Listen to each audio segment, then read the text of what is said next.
לפני 5 שנים עזב את הקיבוץ עם מזוודה אחת ובלריתו המתנפנפת. אמרו עליו, נראה איך יסתדר בחוץ. תראו שעוד יגזור על 4 אל הרפת.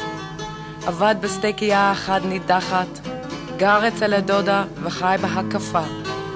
איזה בן קיבוץ בלב הקר בעיר, נבוך עם התרמיל ובלוריתו המתנפנפת. וויסקי טוב מוזג, תשתה בחור צעיר ומחייך ספר. אז מה נשמע ברפת? אוהב לשקוע בקבוצה בנחת, להזכיר כל פעם וגם אם לא נחוץ, ובשיחה שמסביב כל אחת. כשאני הייתי בקיבוץ